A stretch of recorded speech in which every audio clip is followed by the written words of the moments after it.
आते हैं अपने नेक्स्ट स्टेप की तरफ, जो है पैल्पेशन ऑफ दैट स्वेलिंग। तो नाम से पता चल रहा है कि पैल्पेशन मतलब उस स्वेलिंग को हमने पैल्पेट करना है विद आवर हैंड। तो कोई भी एग्जामिनेशन हो उसको हम स्टार्ट करते हैं with the temperature and tenderness. ठीक है, तो टेम्परेचर लेने के लिए क्या होना है, तो सबसे पहले जरूरी है कि आपने ग्लव्स ना पहने हो, क्योंकि अगर आपने ग्लव्स पहने होंगे तो आप उसके कभी भी टेम्परेचर नॉर्मल नहीं ले सकते। तो एक मतलब कहने के एक अंदाजा ये होता है कि उसका टेम्परेचर ज़्यादा है सराउंडिंग स्किन से या कम है, क्योंकि अगर इन्फ्लेमेशन होगी तो क्या होगा, टेम्परेचर ज़्यादा हो जाता है। ठीक है, तो क्या करना होता है, हम बैक ऑफ द हैंड, क्योंकि यहाँ पे रिसेप्टर ज़्यादा होते हैं, बैक ऑफ हैंड से लेते हैं पहले नॉर्मल स्किन, फिर एबनॉर्मल साइड, फिर नॉर्मल स्किन। ठीक है, तो मैं क्या करूँगा, पहले नॉर्मल, फिर जो स्वेलिंग है उसके ऊपर रखूंगा और उसके बाद दोबारा नॉर्मल पे आ जाऊंगा। ठीक है, इसे मैं बताऊंगा the temperature of the swelling is same as the surrounding skin, या इज रेज्ड और या इज लोवर्ड। इसके बाद टेंडरनेस होगी, तो आपने स्वेलिंग को 4 क्वाड्रेंट्स में डिवाइड कर लेना है और फिर उसको मतलब हर तरफ से दबा के देखना है कि कहीं पे टेंडरनेस प्रेजेंट है। और टेंडरनेस से कैसे पता चलता है कि आप उस स्वेलिंग को दबा रहे हैं और उसके फेशियल ग्रेमेसिस देख रहे हैं कि उसके फेस के ऊपर पेन के फीचर्स आते हैं कि नहीं। मतलब जब हम पेन होता है तो हम ऐसे करते हैं, ठीक है, हमारी आंखें बंद होती हैं। ठीक है, तो आपने क्या करना है, उसके 4 क्वाड्रेंट्स में, ठीक है, ऐसे, और उसके फेस की तरफ देखना है। ठीक है, इस तरह आपने उसकी टेंडरनेस चेक करनी है। तो इसके बाद क्या हो गया, ये टेम्परेचर मेजर हो गया और टेंडरनेस होगी। अब टेम्परेचर और टेंडरनेस को देखने के बाद आप जो होते हैं स्वेलिंग, मतलब जितनी भी स्वेलिंग है उनमें कुछ पैल्पेशन के पॉइंट सेम होते हैं। तो बस मैं यहाँ पे मेंशन कर रहा हूँ, और जब मैं आपको एग्जामिनेशन और स्वेलिंग करवाऊंगा उसमें मैं आपको ये करके दिखाऊंगा। ठीक है, लाइक उसकी कंसिस्टेंसी क्या है, हार्ड कंसिस्टेंसी, फर्म या सॉफ्ट है। तो इसके अलावा उसकी जो इंडेंटेशन तो नहीं बन रही उसमें, इसके अलावा उसमें फ्लक्चुएशन तो नहीं है, क्योंकि जो फ्लक्चुएशन उनमें होते हैं जिनमें फ्लूइड होता है। और इसके अलावा उसकी रिड्यूसिबिलिटी, उसको रिड्यूस करके देखना है। तो वो हिस्ट्री में भी आपको पता चल जाएगा कि स्वेलिंग जो है वो कभी रिड्यूस हुई है या नहीं हुई। और एंड पे ट्रांस इल्यूमिनेशन, जिसमें आप एक तरफ से एक्सरे, मतलब नॉर्मल उसके लिए आइडियल तो होता है कि आपका जो रूम है वो डार्क हो, लेकिन मतलब हमें क्लिनिकल प्रैक्टिस में नहीं मिलता, तो हम क्या करते हैं, एक्सरे का एक मतलब वो रोल तैयार करते हैं। ये मैं आपको जब एग्जामिनेशन करवाऊंगा स्वेलिंग का, उसमें आपको डिटेल से बताऊंगा। एक तरफ से हम वो रखते हैं और दूसरी तरफ से हम वो जो टॉर्च होती है वो चलाते हैं, तो हमें दूसरी तरफ से साफ नजर आता है, क्योंकि अगर उसके अंदर क्लियर फ्लूइड प्रेजेंट होगा। अगर कुछ भी अंदर प्रेजेंट आ गया तो हमें वो फ्लूइड नजर नहीं आएगा, क्योंकि लाइट जो है वो डिस्पर्स हो जाती है। इसके बाद हम आते हैं पोस्टीरियर बॉर्डर। अब यहाँ पे एक पॉइंट मेंशन करना है कि जब जब ये पॉइंट्स आ गए हैं तो इसमें या तो आप सामने खड़े होकर एग्जामिनेशन कर सकते हैं या पीछे खड़े होकर एग्जामिनेशन कर सकते हैं। अब मतलब मेनली ये 2 पॉइंट्स हैं। तो इसमें क्या होता है कि अगर आप सामने से खड़े होकर एग्जामिनेशन कर रहे हैं तो उसको हम कहते हैं लहेज मेथड। ठीक है, और अगर पीछे से खड़े होकर कर रहे हैं जो कि ज़्यादा फिजिबल है, उसका मतलब कोई स्पेसिफिक नाम नहीं है, बट वो ज़्यादा फिजिबल है। तो पहले मैं आपको पीछे से कराता हूँ। तो आपको मैंने इसमें बताया कि आपने सपोज कर लिया कि यहाँ पे एक लेमन साइज स्वेलिंग है। ठीक है, अब क्या करना है कि इस हाथ से स्वेलिंग को पुश करना है, मतलब ये जो है lateral side of swelling push करेंगे, और इस हाथ से पीछे से हमने आना शुरू करना है, पैल्पेट करते आना है, और स्वेलिंग का पोस्टीरियर बॉर्डर जब तक पैल्पेट हो जाए उसको हमने वहां पे मार्क कर लेना है। ठीक है, तो आप यहाँ देखें, यहाँ से मैंने इसको पुश किया, ठीक है, इसको पुश किया, और मैं ये हाथ अब पीछे से लेके आऊंगा और पोस्टीरियर बॉर्डर पैल्पेट करूंगा। इस तरह मैं पीछे से हाथ लेके आ रहा हूँ, अगर आप यहाँ से देखिए, ठीक है, ऐसे पीछे से हाथ लेके आ रहा हूँ और यहाँ पे मुझे पोस्टीरियर बॉर्डर पैल्पेट हो गया। तो ये पोस्टीरियर बॉर्डर। अब क्या करूंगा, मैं यहाँ से स्वेलिंग को इस तरह पुश करूंगा और पीछे से हाथ लेके आऊंगा और यहाँ इधर से पोस्टीरियर बॉर्डर पैल्पेट करूंगा। तो मैं ऐसे लेके आ रहा हूँ और पोस्टीरियर बॉर्डर पैल्पेट हो गया। इसके बाद आपने क्या करना है कि ऊपर से आना, हाथ लेके आना है, ऐसे ऊपर से हाथ लेके आना है और सुपीरियर बॉर्डर पैल्पेट कर लेना है, और इधर नीचे से हाथ लेके आना है और इंफीरियर बॉर्डर पैल्पेट कर लेना है। ठीक है, पैल्पेट हो गए तो ठीक है, बट आपने कहना है the borders are unmarked, very diffuse, sharp, मतलब उसका फीचर बताने के बॉर्डर के फीचर क्या है। तो मेनली आपको पोस्टीरियर बॉर्डर पैल्पेट हो गया इस पॉइंट से।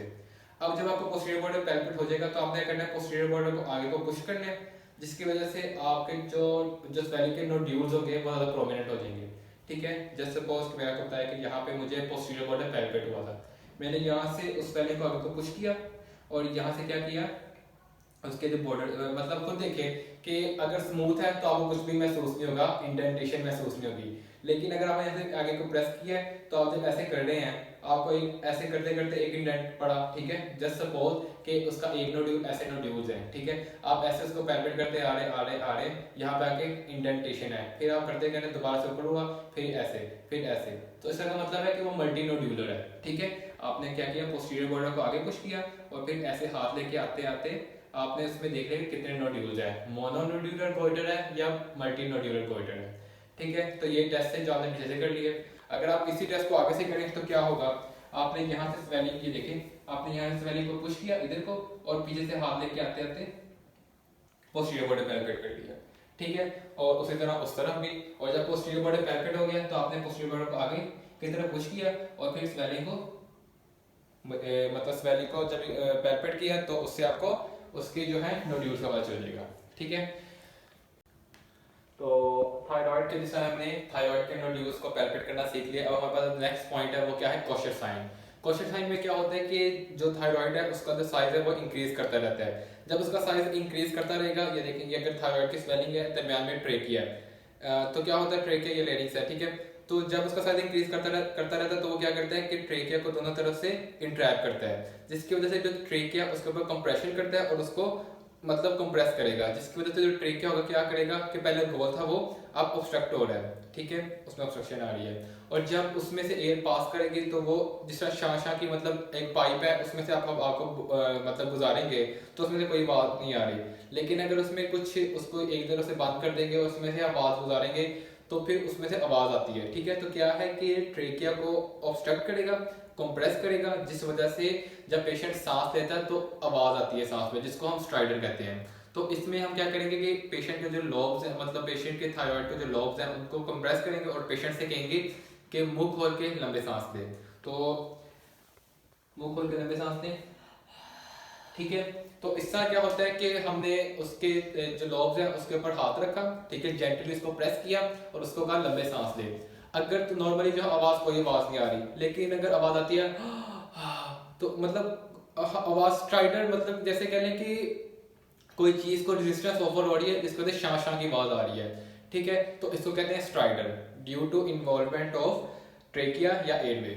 अब नेक्स्ट पॉइंट है बेरी साइन। इसी तरह जैसे जैसे थायराइड की स्वेलिंग इंक्रीज करती रहती है it may leads to the entrapment of the carotid vessel, ठीक है, कैरोटिड आर्टरी। अब जब कैरोटिड आर्टरी को इंट्रैप करेगा तो हमें जो कैरोटिड पल्स होती है वो एब्सेंट हो जाएगी।